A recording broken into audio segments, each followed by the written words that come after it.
Welcome students. आज हम बात करेंगे एडवांस टॉर्क की।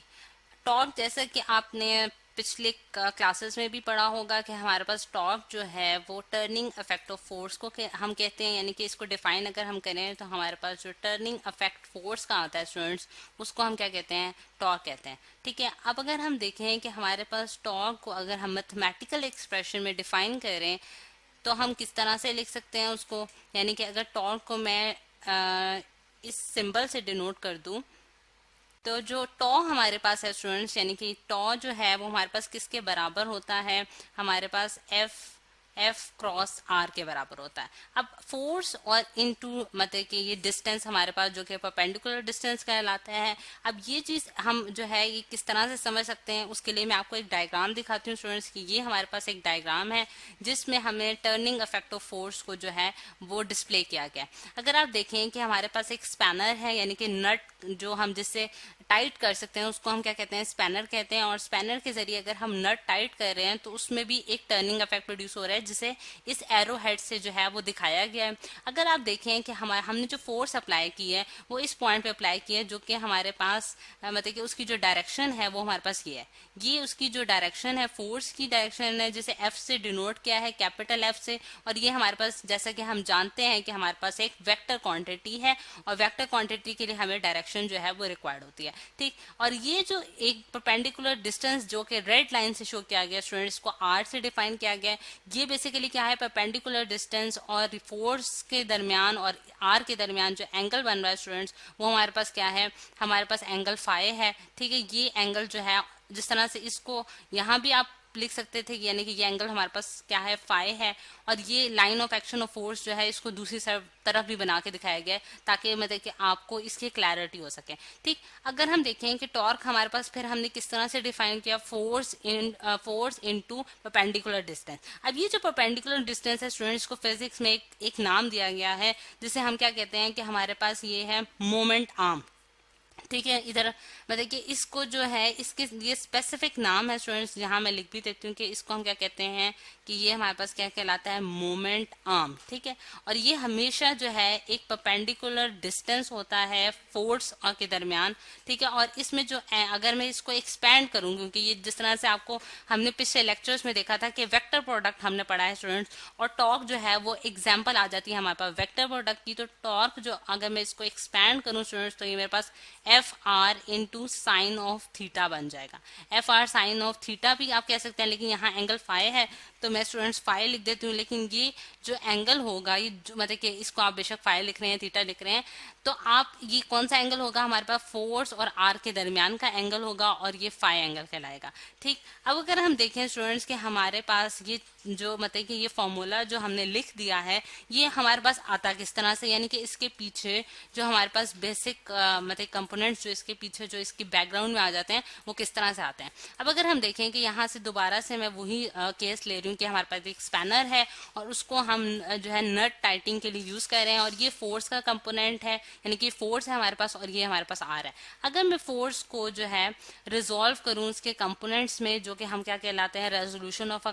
कंपोनेंट के प्रोसेस से गुजरेंगे उसके लिए, यानी कि उसके दो कंपोनेंट्स होंगे, एक एफ साइन ऑफ फाई जैसा कि यहाँ लिख दिया गया, और एक हमारे पास क्या होगा, एफ कॉज ऑफ फाई। और ये बेसिकली हमारे पास क्या होता है, परपेंडिकुलर कंपोनेंट्स होते हैं, यानी कि इन दोनों के कंपोनेंट्स के दरमियान जो एंगल होगा वो कितना होगा, 90 का एंगल होगा स्टूडेंट्स यहाँ। या फिर आप ये भी कर सकते हैं कि अगर आपके पास ये कंपोनेंट है तो ये F sine of theta component हो गया, और ये हमारे पास किसका कंपोनेंट होगा, एफ कॉज ऑफ फाई का कंपोनेंट। ये वाला कंपोनेंट स्टूडेंट्स और ये वाला कंपोनेंट हमारे पास पैरेलल में है, तो इधर भी इसको मैं लिख सकती हूँ। ठीक, अब वो वाला कंपोनेंट यानी कि एफ कॉज ऑफ थीटा का कंपोनेंट आप जैसा कि देख सकते हैं कि आर के बिल्कुल क्या है, पैरेलल है, यानी कि उसके साथ चल रहा है, उनके दरमियान जो एंगल है वो क्या है, जीरो का एंगल है। तो ये वाला जो कंपोनेंट होगा यानी कि एफ कॉज ऑफ फाई का, ये कॉन्ट्रीब्यूट नहीं करेगा टर्निंग इफेक्ट ऑफ फोर्स में, यानी कि इसका कोई रोल नहीं होगा टर्निंग इफेक्ट ऑफ फोर्स में, क्योंकि जैसा कि हमने डिफाइन किया है कि फोर्स का वो कंपोनेंट जो आर के परपेंडिकुलर होगा सिर्फ वही कंट्रीब्यूट करेगा। और जैसा कि हम देख सकते हैं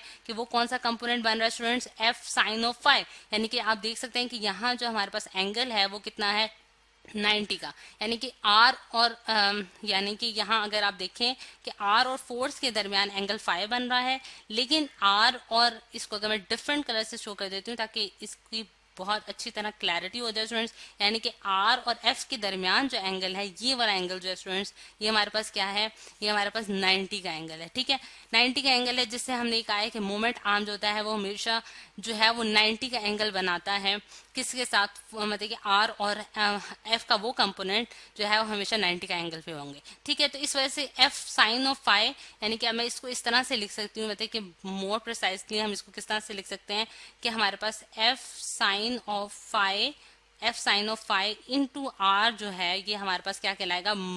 जो है टॉर्क कहलाएगा। ठीक, अब इसका एक ऑल्टरनेटिव मेथड भी है, यानी कि एक और तरीके से आप ये वाला फॉर्मूला जो है वो जनरेट कर सकते हैं। वो किस तरह से करेंगे स्टूडेंट्स के, अगर हम देखें कि हमारे पास जो आर का कंपोनेंट है उसको भी हम रिजॉल्व कर सकते हैं दो कंपोनेंट में रेजोल्यूशन ऑफ अ वेक्टर के तहत, यानी कि अगर आर भी, क्योंकि हमारे पास एक वेक्टर है, मोमेंट आर भी हमारे पास एक वेक्टर है। ठीक है, और वेक्टर जो है उसको भी हम रिजॉल्व करेंगे दो कंपोनेंट्स में। एक कंपोनेंट जो है वो हमारे पास क्या बन जाएगा स्टूडेंट्स, एक कंपोनेंट हमारे पास बनेगा आर साइन ऑफ फाई और दूसरा कंपोनेंट हमारे पास क्या बनेगा, आर कॉज ऑफ फाई। ठीक है, ये वाला जो कंपोनेंट होगा ये हमारे पास क्या होगा, आर कॉज ऑफ फाई। ठीक है, आर साइन ऑफ फाई और आर कॉज ऑफ फाई जो है हमारे पास दो कंपोनेंट्स बन गए। अगर हम देखें कि आर कॉज ऑफ फाई जो है वो कंपोनेंट है जो एफ के बिल्कुल क्या आ रहा है, पैरेलल आ गया। अब एफ के पैरेलल वाला कंपोनेंट जो है वो कंट्रीब्यूट नहीं करेगा हमारे पास टॉर्क में, क्योंकि हमने ये जैसा कि कहा है कि ये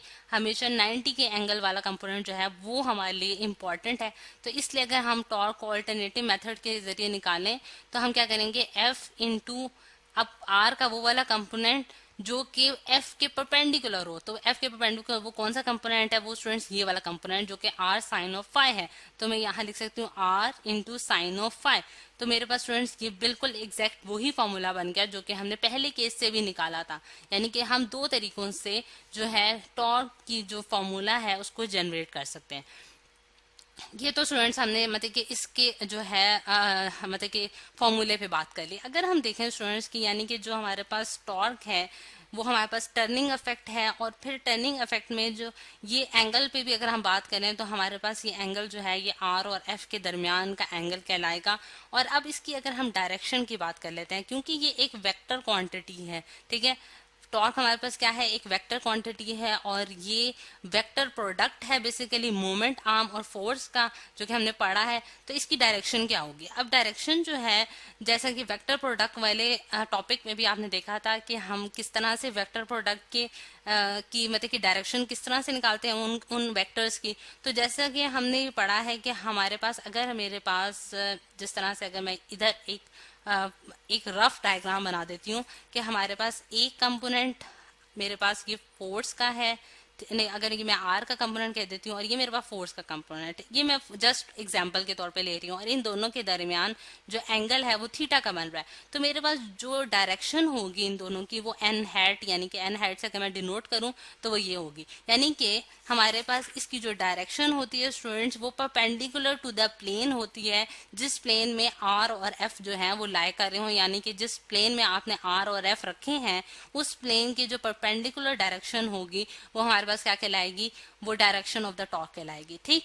तो इस केस में भी अगर हम देखें स्टूडेंट्स कि अगर मेरे पास एफ की डायरेक्शन ये है और आर की डायरेक्शन ये है, तो आउटवर्ड नॉर्मल अगर मैं इसका ड्रॉ करूं, यानी कि ये क्योंकि 3 डायमेंशनल फिगर होगी, यानी कि मैं आउटवर्ड नॉर्मल इस तरह से डिफाइन कर सकती हूँ कि ये मतलब कि आउटवर्ड निकल रही होगी, यानी कि इस पेज से जो है वो बाहर की तरफ निकल रही होगी, और एन हेड डायरेक्शन जो है वो इसको हम डिफाइन कर देंगे। ठीक, तो ये हमारे पास स्टूडेंट्स की डायरेक्शन पे भी बात होगी कि ये क्या होगी, perpendicular to the plane containing R and F होगा। ठीक, और फिर उसके बाद अगर हम इसकी यूनिट की बात कर लेते हैं स्टूडेंट्स, यानी कि यूनिट की बात कर लेते हैं कि हमारे पास इसका यूनिट क्या होगा। यूनिट जो है अगर हम कैसे निकालते हैं टॉर्क, क्योंकि हमारे पास क्या है आर क्रॉस एफ है, तो हम आर जो है वो हम मीटर्स में मेजर करते हैं और फोर्स जो है क्योंकि न्यूटन में मेजर होती है, तो हमारे पास जो इसका यूनिट आ गया स्टूडेंट्स वो क्या आ गया, न्यूटन मीटर। न्यूटन मीटर जो है वो हमारे पास ऐसा यूनिट है टॉर्क का। ठीक, अगर हम अब टॉर्क को अगर डिफाइन करना चाहते हैं स्टूडेंट्स, यानी कि